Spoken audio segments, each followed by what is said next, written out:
Are you stuck in a cycle of debt? Do you struggle to pay bills every month? Are you ready for things to change but not really sure where to start? Then you cannot miss the free Solving Your Money Problems Financial Conference. This one-night-only event is coming to your city. You can join David Crank in St. Louis, Missouri on Friday, September 15th or Sunday, September 17th in West Palm Beach, Florida. Don't wait. Spots are filling up fast. If you're ready to pay off debt and to get serious about transforming your finances, then register now. Seating is limited. You can register online at faithchurch.com or call our office at 314-635-2000 for the Solving Your Money Problems Financial Conference.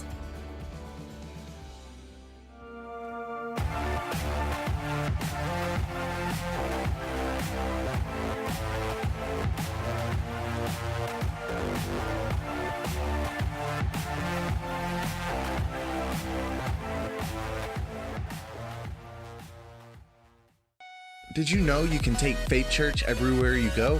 With just one click, you can download the Faith Church app from the App Store today and join us for any of our live worship experiences and more. You can hear teachings from Pastor David and Nicole, and you can check out all the resources we have available to you. So make sure to download the Faith Church app from the App Store today.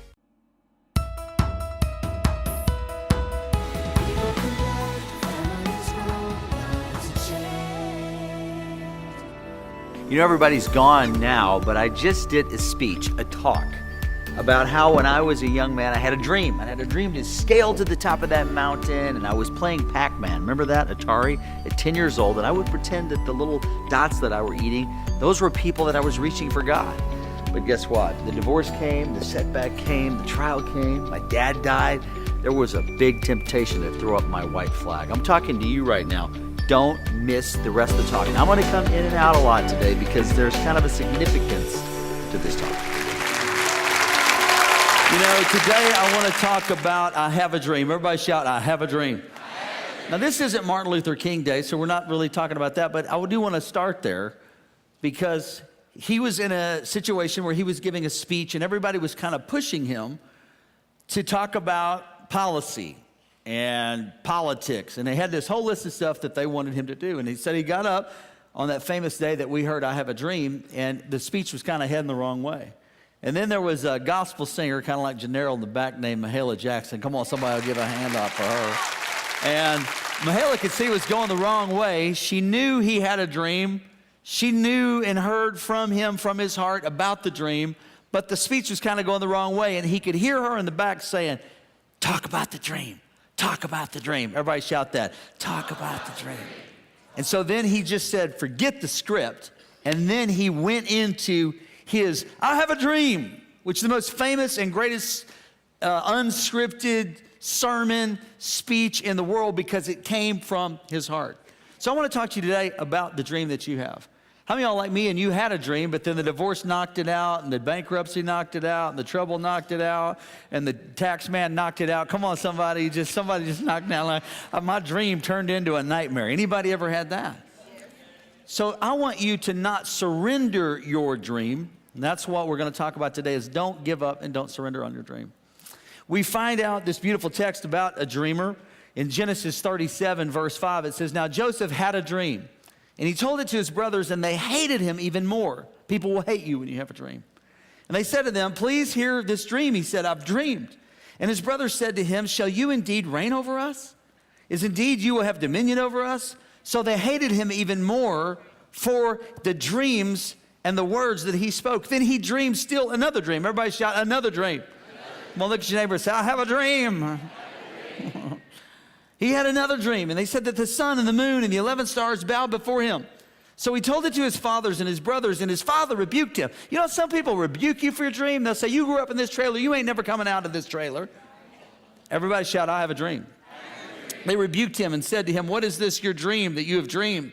Shall your mother and I and your brothers indeed come and bow down before you on the earth? How many of y'all know this actually does happen eventually? And his brothers envied him. Everybody shout, envied him. But his father kept the matter in mind, envied him. Envy is the cousin of strife. Oftentimes, it's not that people don't necessarily like you. They don't like your dream. They don't like it when you spew it out of your mouth that God's going to use me and I'm going to get an education and I'm going to make this thing happen. See, God puts a dream in you to make it to this new level. The only problem is every time you go to scale your mountain, new level, new devil. Somebody ought to help me right now. So this dream that God gave to Joseph actually was almost beat out of him by his brothers. See, your dream, you will have to defend your dream. You will have to fight for your dream every single day of your life because the enemy and the enemy will try to connect to you and steal your dream, keep you back. Now, obviously, we know the enemy is the biggest one who comes to get your dream, but you got to stay true to it, and you got to know that if you don't do this thing, your family, your friends, or somebody else won't be blessed. I'm thinking about all the people sitting right now in an office right now on Avernia, sitting there around a table that we bought, sitting around a $9,000 a month rent payment on that building, $10,000 a month payment on their auditorium, $23,000 every 30 days for their TV bill. This all started as a dream in my heart as a child. Anybody ever remember the game Pac-Man back in the day? Anybody remember that word Atari? Anybody see what I'm saying? Atari had a little disc you put in there, right? And you get this little stick, and then you'd have to take it out for the paddles if you want to play tennis or kaboom. Come on now. You should Google that, all right? When I was a young boy, 10 years old, playing Pac-Man, I had a dream. I would play Pac-Man, and I would pretend that the people, that these little dots that I was eating, these were people. And as the numbers went up, these were people I reached. Now, I'm only 10. But see, there was something on the inside of me. My friends didn't play the same video games the way I played them because I was seeing people. At 10 years old, I knew what this dream was. But I stayed true to the dream, even though I was divorced in the dream, I was betrayed in the dream, there was death in my dream, but I stayed true to the dream. Now, hundreds of people every week, come on, somebody ought to help me right now, because this wasn't a job for me, this was a calling. So when obstacles came, I ran over them because I knew I got to scale this mountain. I've got to scale it, not just for me, for somebody else. See, Joseph's dream was not just about him. It was about somebody else. And this is key, you ought to write this down. If your dream is so small that it's all about you, that's a jacked up dream. Come on, look at your neighbor and say, that's a jacked up dream. See, your dream cannot be just about you. Your dream has to be bigger than you. Check out this dream. Best dream speech ever. For God so loved the world, this is a big dream. God so loved the world that he gave his son. Why? He gave him because he had a dream that was bigger than him. God was fine in heaven. I mean, you're there. You got the angels, you got Jesus, you got the Trinity, you got, gates of pearl, streets of gold. How many of y'all things are looking good? You don't need us, but his dream was bigger. So if you want to be sure not to give up on your dream, if you don't want your dream to fall apart, then don't make your dream about your bigger house, your bigger car, your bigger boat, your bigger life. Because technically, if you're so busy doing the thing that God called you to do, you'll be too busy to enjoy the bigger house, the bigger boat, the bigger car, the bigger, bigger. I'm telling you what, no matter what yacht I've been on, and I've been on a lot of them with people that have blessed us with trips, and every time I've got on a yacht, we went into another yacht harbor, and there was always a yacht bigger than the other guy's yacht. They call it 10-foot-itis. I want 10 more feet, 10 more feet. See, your flesh is never satisfied, but if your dream is not just about, I want it to be my field. When God gave Joseph the dream, he said, here's your tangible field. Work that field. It was a tangible place that he worked every day. You have a tangible place that you work every day.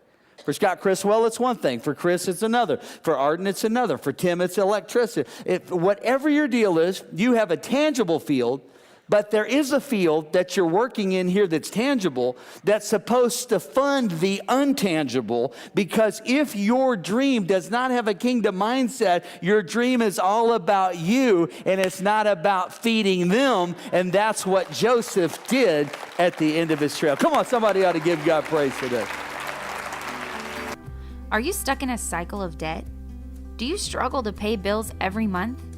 Are you ready for things to change, but not really sure where to start?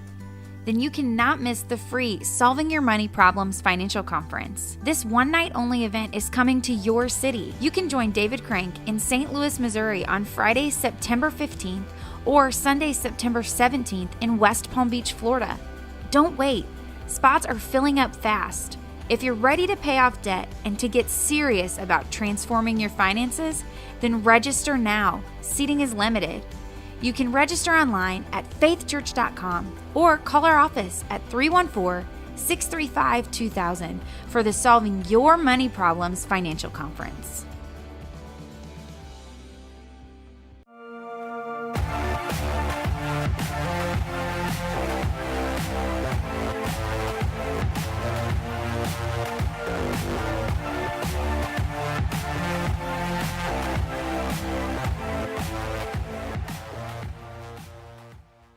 We have this picture in our mind that God doesn't like us a lot. He's okay with us. But there's a whole lot of people that don't like us. And then since we don't like us,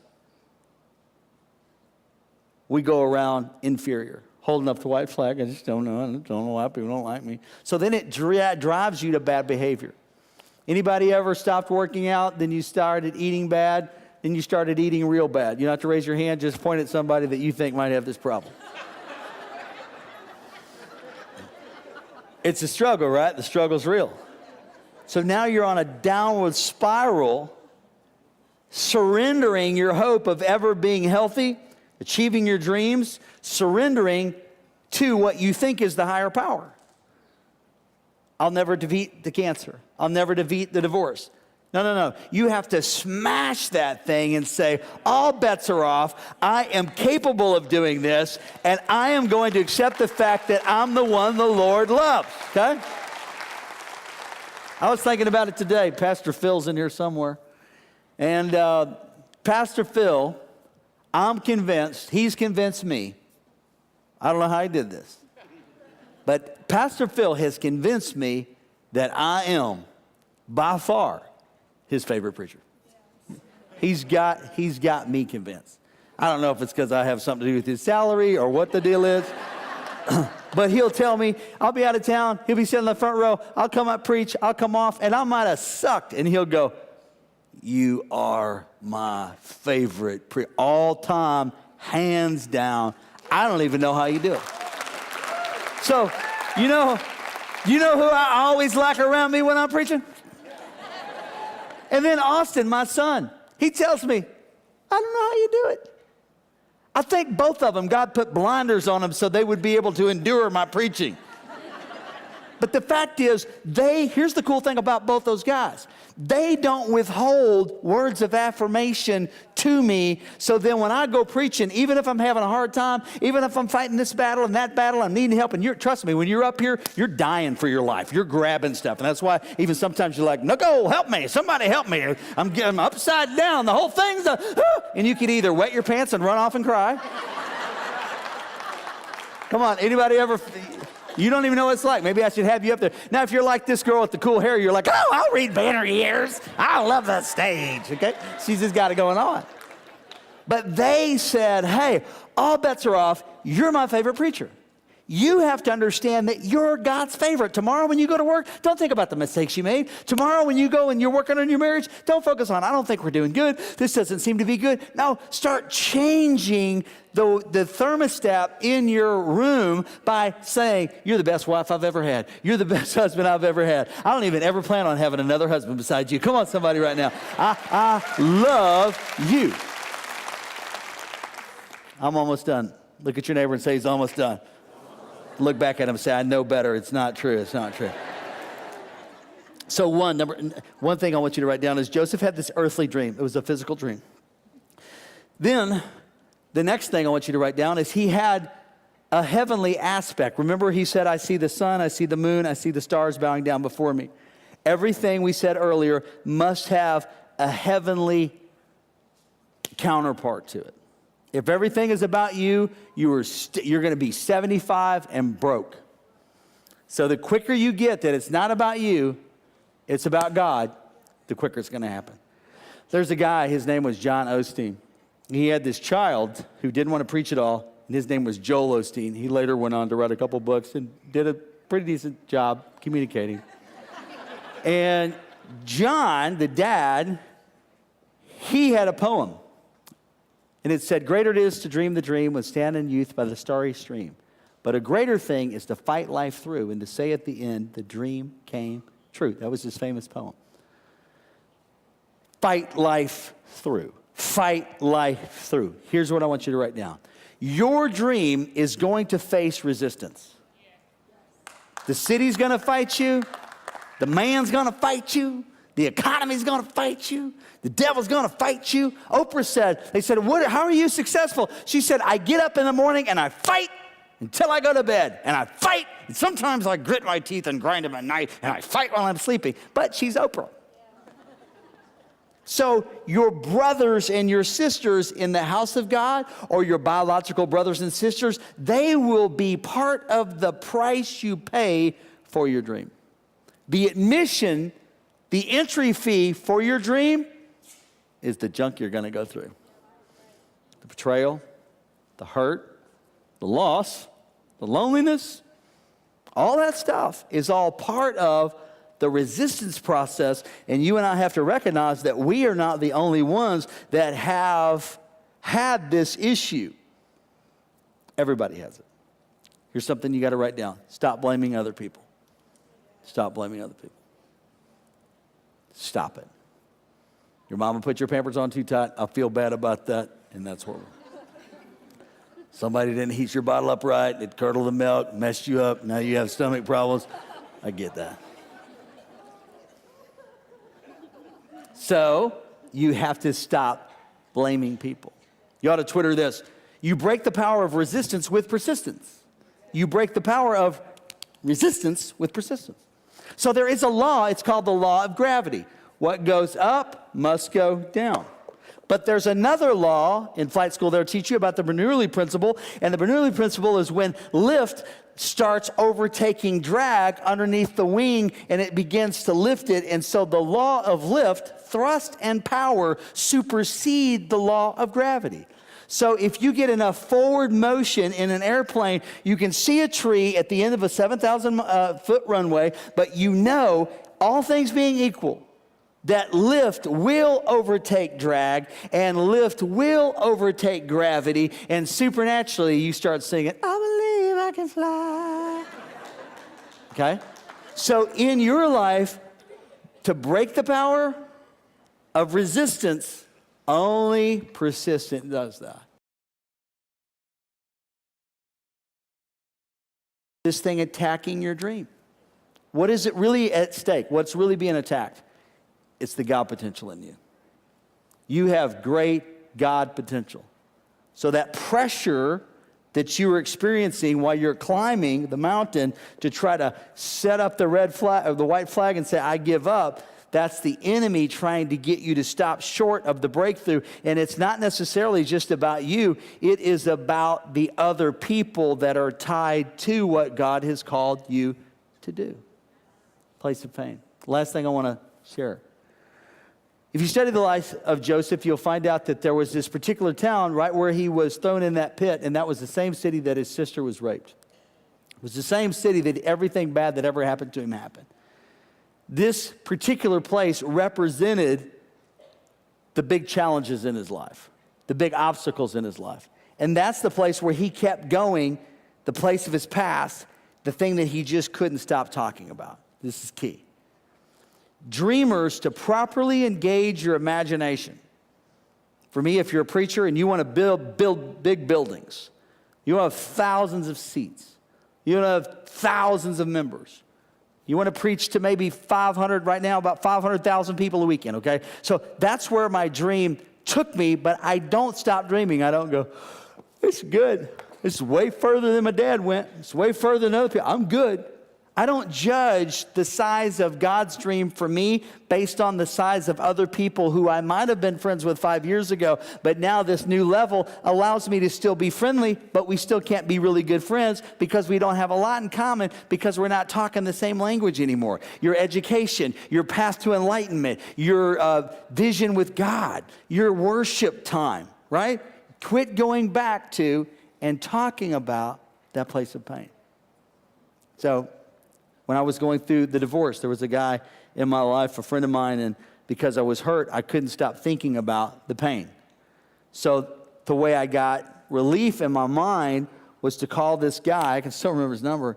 I'll call him. That's back when you didn't have your memory in your phone. You just had to actually remember numbers. How many of y'all like me and you'd be screwed if you lost your phone because you don't know anybody's number? Some of you looking like, I got your number, I got that number. And I call him and I would talk about, now I can see it, the pain. And when I would talk, it would shut my mind off and I'd be okay. But then when I'd get away from talking, that anxiety would come over again. That you're not going to make it, nobody wants to hear you, you're feeling rejected, you're feeling unloved. Rejection's a horrible thing. If somebody dies, you know they didn't have a choice. But if somebody leaves you, how many of y'all went through that pain of betrayal and rejection? It hurts. But you have to get over that past, because if you don't, you're going to keep throwing up this flag of, I'll never be in a relationship again. I'll never be happy again. Oh, I was adopted. I was raped. I was abused. I'm not denying that that stuff is incredibly painful, but I'm saying stop giving it the allowance to continue to keep the pain alive in your life, because the rest of your life, you can't be who God called you to be and take all that crap with you. Come on, somebody ought to give God praise. So if you find yourself aggravated, discontented, mad, in a pit, and you're down there alone, make sure that you realize that you are not in this thing alone, that you are actually, even though in an empty well. And that's what that means, the well, if you dig it up and research where he was thrown. It actually means an empty well, a dry, bitter place. There was nothing there to sustain him. There was nobody to encourage him. He was alone in a dark place, nobody to refresh him. But eventually, he got out. So here's the key, though. That was under the Old Testament. Under the New Testament, God said, I will never leave you, and I will never forsake you. He said, I've never seen the seed out begging for bread. He said, fear not, for I am with you even to the end of the world. So even if you're in an empty, barren place, understand that you have an endless supply. And the only thing that kept Joseph alive in that pit, the only thing he didn't have the coat because they stripped it off of him. He didn't have his brothers because they left him. The only thing he had was his dream. So sometimes during the roughest time of your life, you just got to close your eyes and just have your dream. All the time in Florida, and I've done it here, but right now I do it in Florida. I close my eyes and I see. Because God told me to go to Florida. I didn't want to go to Florida. It costs a lot of money to do Florida. It's a fight of faith to do Florida. And I closed my eyes when I first started, and I would see that room full of people, and sometimes I'd get there and then the reality would set in and there would hardly be anybody there when I first started in the hotel meetings and stuff with business people. And I'd look out and Nicole would tell me, she could tell you this, I would be walking over to the meeting and I would just be freaked out, wouldn't I? I just couldn't. I was like, oh my gosh, I can't believe this. What am I going to do? I just don't even know if I can communicate like this. Oh gosh. Because sometimes it's easier to swim in deep water than shallow water. You know what I'm saying? You ever tried to do like laps in a kiddie pool? It's hard, okay? So it's easier in deep water. So I had to close my eyes and picture the room full. That was my dream. Well, guess what? Now I don't have to close my eyes anymore. When I get up on a Sunday morning, both 10 and 11:40, a room full of people that need what we have to give to them. You do. You're giving it to them. You're changing their life. And then now all the dream teamers sitting there and watching in your homes and everything in Florida, you're the people who help scale the mountaintop. You don't have any money, but you had time. You didn't have any education, but you had time. Maybe you had education and money and you gave time. Then you helped us do that. But sometimes the only thing you got to refresh yourself is your dream.